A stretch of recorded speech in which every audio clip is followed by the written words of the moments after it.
I tweeted out maybe 2-3 days ago that the GOAT debate gets tricky because if my dad was here, my dad would tell you Kareem is the GOAT. You know, up until about a year or two ago, I'll probably tell you it was Michael Jordan. My brother would tell you it was Kobe, and a lot of my friends would tell you LeBron. And to me, I don't think that there's a wrong answer. I think sometimes our opinion is driven on who our favorite player is. So, for our last Friday in this time slot, we're going to do the old-fashioned, like a bourbon, who's the greatest NBA player of all time? There it is. So to make this a debate, it means one of us has to say MJ. Jason, I know LeBron's your best friend, so you're not saying MJ. Yeah. G, are you saying MJ? I could make the argument for it. I mean, it's an easy argument, too. Earl, are you a LeBron or MJ guy? There's not, like you said, there's not a wrong answer. So I think LeBron James is the greatest player of all time. Michael Jordan is my favorite player of all time. Okay. I believe Michael Jordan, in terms of the context of what he means to the game of basketball, will never be eclipsed. It just won't. It's just like saying there'll never be a bigger pop star than Michael Jackson. It's MJ. So, and they just happen to come up at the same time. So just what he did culturally, like just for sneakers alone. Like, first of all, nobody was wearing, like, people weren't going crazy. Like, he put Nike on his back. Nobody really was rocking Nike like that.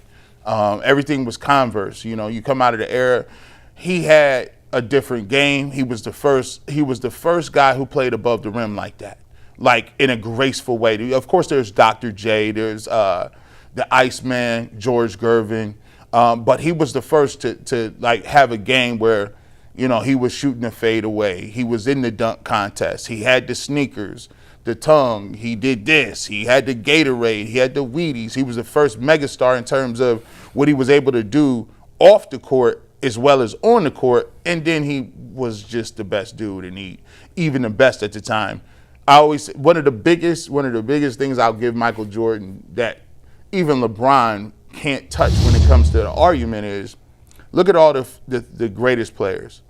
When Michael Jordan was playing, out of the 50 or 75 greatest players, some of them don't have no rings only because of him. Yeah. Charles Barkley, Stockton, Malone, even you can say Hakeem got his when he left. Jordan left, yeah. Like David Robinson had to wait him out. You know what I'm saying? Like all these guys were, you know, when he came around and he really was doing it, Bird had to retire. Magic was like, now Magic did his in the 80s, he's more of an 80s guy, but Jordan made sure that, like, single-handedly, people was not getting rings like that. Like, so for me, the argument will always be there, but in terms of the historical context of basketball, you can't.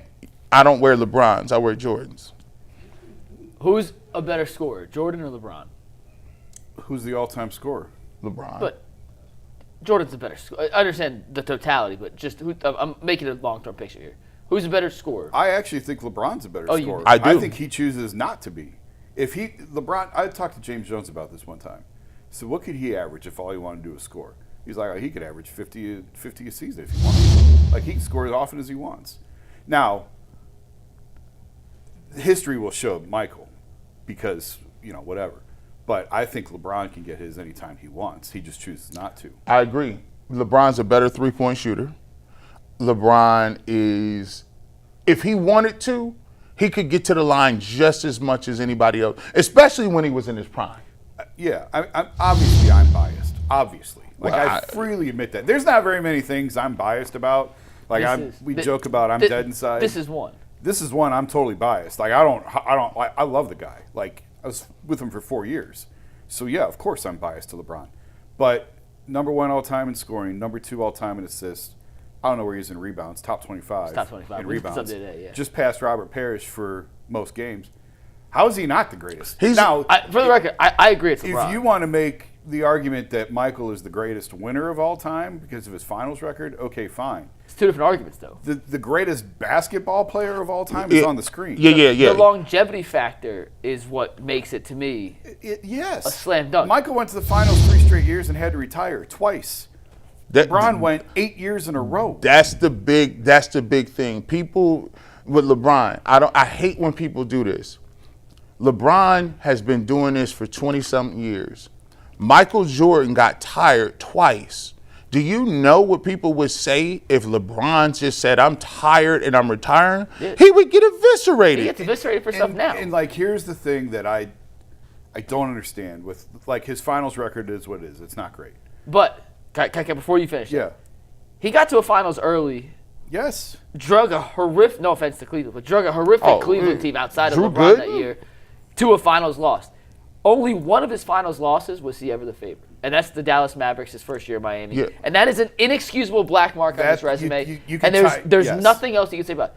The other finals, he was an underdog in all of them. Like, would you like him to win more? Sure, of course, yes.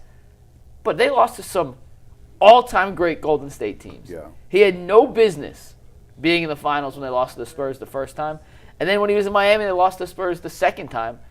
An all-time great Spurs. It's not like he was losing to these chump change teams by dragging his team. Like, no, he lost to better teams. The Mavs, the Dallas series, That was you can inexcusable. tie it around his neck. Yeah. That's him. And he's got to wear that. But outside of that, and I don't understand why he gets punished for dragging a Cavs team to the finals, as you pointed out, against the Spurs, when Michael doesn't get punished for not getting there. Yeah. There it is. So had he gotten there There it earlier, is. had he knocked off the Pistons earlier and then lost, Yeah. you see what I'm saying? No, that's the point I make. That I've never been able to comprehend why LeBron gets killed for getting there with teams that probably weren't good enough to get there, but he got them there. But Michael doesn't get punished for not getting there earlier in his career. So that part doesn't compute to me. But LeBron, to me, it's LeBron. But again, I know I'm biased. So Let me chime in on that, because I think that's a conversation me and my dad used to have all the time. And my argument used to be, I feel like this: if you're talking to a fan that was born when I was born, 87, right? You really start paying attention and understanding sports 93, 94. So like us growing up in that era of wanting to be like Mike and MJ being that dude, well, we were too young to see the fails of Michael Jordan. Mm-hmm. I've never seen Michael Jordan not make it all the way to the NBA Finals. So you're like, yeah, I hear y'all, but that's not something I've seen. Now, just because I didn't see it, don't mean it like you can absolutely erase it. But somebody in the chat said something. When you talk about, most winningest player, well, that's Bill Russell. He got 11 rings. Yeah. There's other players that have undefeated final records, like Michael Jordan, that has more rings than Michael Jordan. And so, but Michael has a season, correct me if I'm wrong, didn't he win, Defensive Player of the Year? Yes. And MVP the same season? It's like 3 times it's happened. And in LeBron history. had a year where he should have and didn't. Yeah. I voted him MVP and Defensive Player of the Year when he was in Miami. One of the years he was in Miami, he should have won Defensive Player of the Year. I He agree. didn't. Giannis had a season where he won MVP and DPOY. Well, Earl, to your point, you said, I think that's a travesty. And that's the problem with basketball, is because you should probably have a conversation where it's nuanced a little bit about the eras and how those play It's into it. impossible to compare these dudes when they played. How do you compare Bill Russell to Kobe? Chamberlain. And Yeah. It's I done. mean, your dad's right about. We had this conversation with Kareem. Kareem was phenomenal. He easily has a stake. I mean, all the points he scored without a three. And then you had to take in consideration his UCLA time. Absolutely, he missed a lot of time, NBA time. They changed rules for him. Yes. He was couldn't dunk because of him. He was him. So we got about 5 minutes until we're done on YouTube. I want to take at least the next 4 to kind of go around and we give our top 5 players of all time, our favorite players, before we wrap up and we say goodbye to them. Mike, you start. Jason Kidd's my favorite basketball player of all time. Kerry Kittles is on that list too. It's a random Nets poll from back in my childhood, but I loved Kerry Kittles. Darren Williams, the former Jazz point guard, was my favorite player who wasn't on the Nets till he got traded to the Nets and then was horrific on the Nets, and now I can't stand him, but I'd be lying to say He isn't one of my 5 favorite players of all time, and I think he was better than Chris Paul at his peak. We can have that debate another day. I love Klay Thompson. I know that as a shooter, like I appreciate just what he did. And then another random poll, Muggsy Bogues. Love me some Muggsy. So I gotta go. Let's start with this. So I'm gonna go with Antoine Walker, because in high school I used to think his game was like mine. He was the first dude that was a big that was shooting, and the coach would be like, "Don't shoot that! Don't! That's a terrible shot!" And then if it go in, they'd be like, "All right." Classic. No. Okay. Oh, yeah. You get. And by the way, this is crazy. Back in the day, I was a huge Villanova fan. I don't know why, but I was, and this in high school, I was a huge Kerry Kittles fan. So the fact Is that he on your list too? Yeah, the fact that he's on the list, that's a crazy pool. This is the only two people- only panel in the history of basketball that said name your 5 favorite players, and 2 people both named Old school Kerry Kittles. Yeah. So then I liked you, G. I gotta go with Penny Hardaway. Classic, yep. I gotta go with Penny. He was the woulda, coulda, shoulda of all time. Yep. Then I gotta put LeBron in there, and then I think this guy don't get enough credit. Scottie Pippen, man, I got arms longer than Pippen. That's crazy. He was the linchpin. Them are some of my 5 favorite players. I obviously LeBron. I got to put LeBron in there. That's self-explanatory.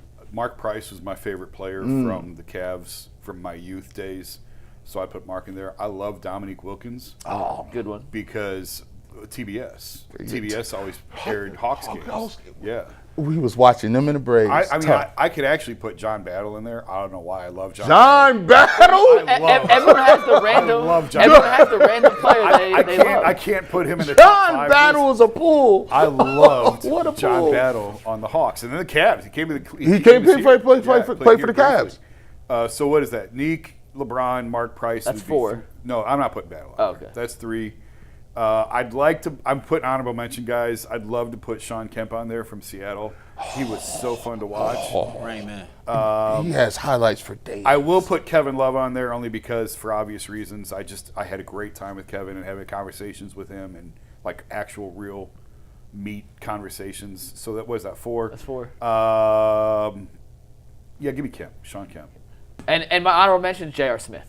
Always love J.R. Earl, who's your 5? So for me, I just think I was born at the right time. I think my list is better than everybody. My all-time favorite player is Michael Jordan.